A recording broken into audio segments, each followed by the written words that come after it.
Welcome, everyone, to Citizenship Confidence Live. I'm your host, Andrea, citizenship coach, storyteller, and professional panic tamer. Today, we're tackling one of the most terrifying moments in the U.S. citizenship interview. What happens when your brain goes completely blank? And to help me explore this, I have with me David, who's preparing for his naturalization test. David, tell us the truth. Have you ever forgotten an answer mid-practice? Oh, Andrea, not just once, dozens of times.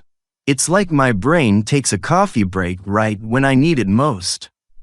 I'll be sitting there, the officer asks, "Who was the first president?" And my mind screams, it's on the tip of my tongue, but all I manage to say is, Classic. You're definitely not alone. That blank mind moment is universal. It happens to students, actors, even seasoned citizens. The trick isn't never forgetting. It's recovering smoothly when you do. So you're saying even if I forget, I can still pass? Absolutely. Let me tell you something important.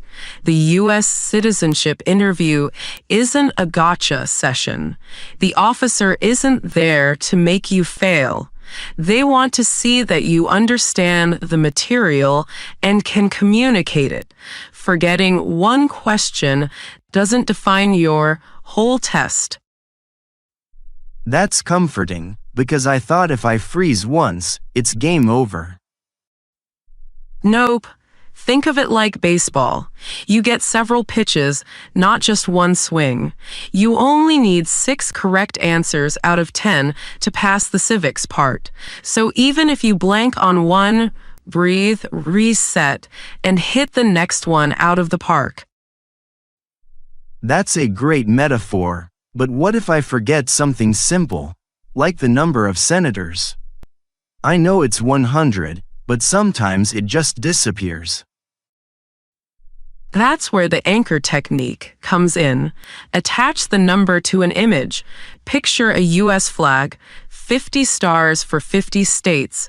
Each state has 2 senators. 2 times 50, boom, 100. You see the image in your head, and suddenly, the number pops right out. So kind of like creating mental shortcuts? Exactly.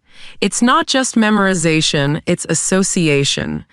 Your brain loves stories and pictures. For example, imagine George Washington as the first president holding a giant #1-inch foam finger. You'll never forget it again.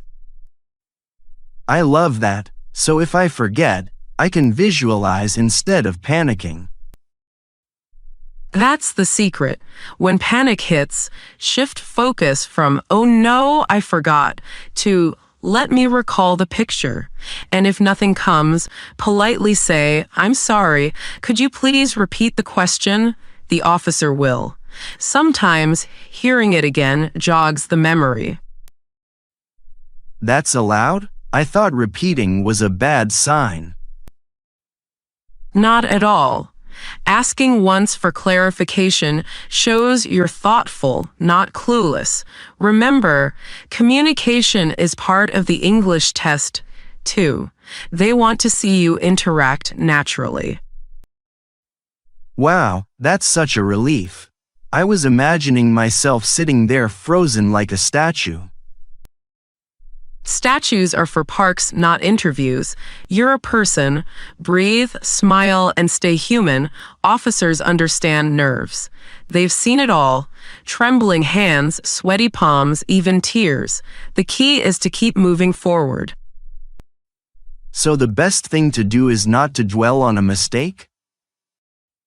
Exactly. Forget it. Literally. Move on to the next question. Many people mess up early but recover beautifully and pass.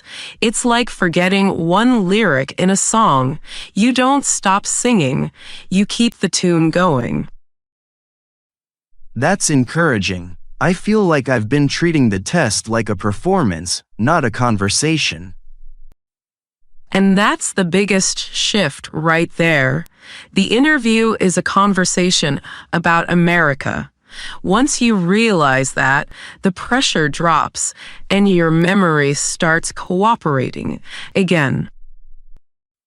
Let's dive deeper into those memory tricks because that's where the real confidence grows. David, have you ever noticed that you remember songs from years ago, but forget what you studied yesterday? Oh, totally. I can sing every word of a 90s pop song but can't recall when the Constitution was written. Wait, was it 1789? Close. It was written in 1787 and ratified in 1788. But see, your brain just needed a nudge. That's how memory works. It's not about perfect recall, it's about connections. Music, rhythm, emotion, they all lock things in. Want a trick for remembering 1787? Please, I need all the help I can get. Picture this. It's the summer of 87, not 1987 to 1787. Imagine a bunch of guys in powdered wigs sweating in Philadelphia, arguing about government. That scene, hot, loud, full of ideas, that's when the Constitution was written. That's hilarious. I can totally picture that. Founding Fathers Gone Wild, Philadelphia edition. Exactly. If you laugh, you remember. Humor is glue for the brain. The more emotion you attach to an answer, whether it's funny, dramatic, or visual, the less likely you'll forget it. For example, for the question, who was the first president? Picture George Washington crossing the Delaware River, holding a cup of coffee that says, "Number 1 Prez." It's ridiculous, but you'll never blank on it again. I love this method. It feels like turning boring facts into a Netflix show in my head. Perfect analogy. And when you're in the interview, those mental episodes play back faster than memorized lists. Now, another technique, chunking. Break information into small, connected groups. Don't try to memorize all 100 questions at once. Group them, like history, government, geography, symbols, and holidays. So instead of 100 random facts, I have 5 storylines? Exactly. And within each storyline, connect the dots. For example, in government, link questions together. Who makes federal laws? Congress. What are the 2 parts of Congress, Senate and House? How many senators? 100. How many representatives? 435. See the pattern? Wow, that flows like a conversation instead of random trivia. Right. You're creating context. Memory hates isolation. It thrives on meaning. Think of the test as a web, not a wall.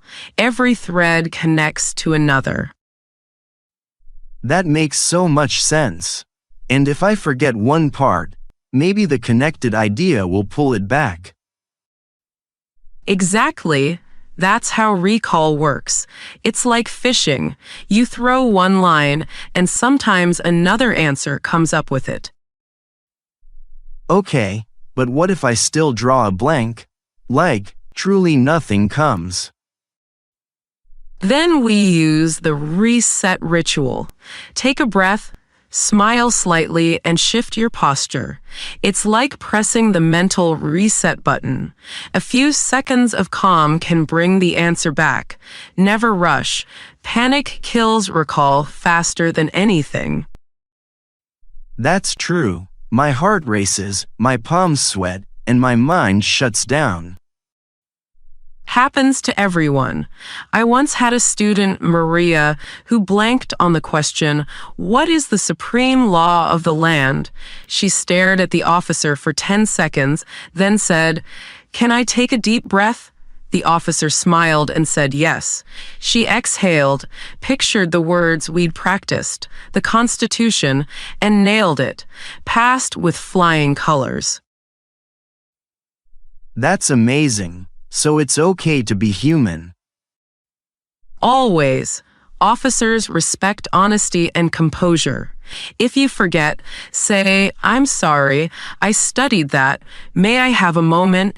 That shows humility and effort, qualities they value. I love that. It's not about being perfect, it's about showing commitment. Exactly.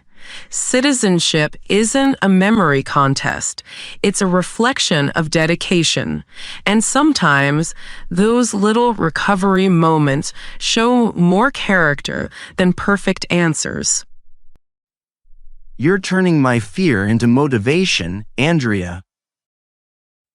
That's the goal.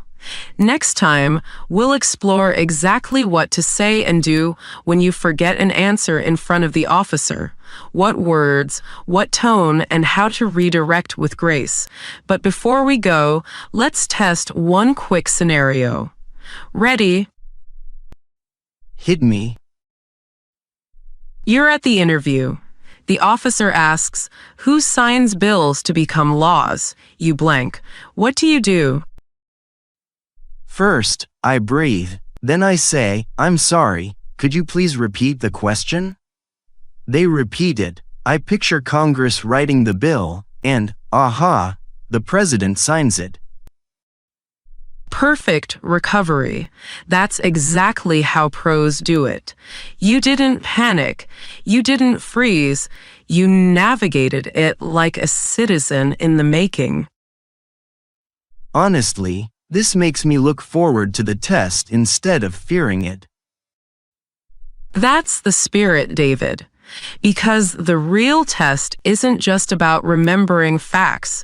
It's about remembering who you are. Calm, capable, and ready to belong.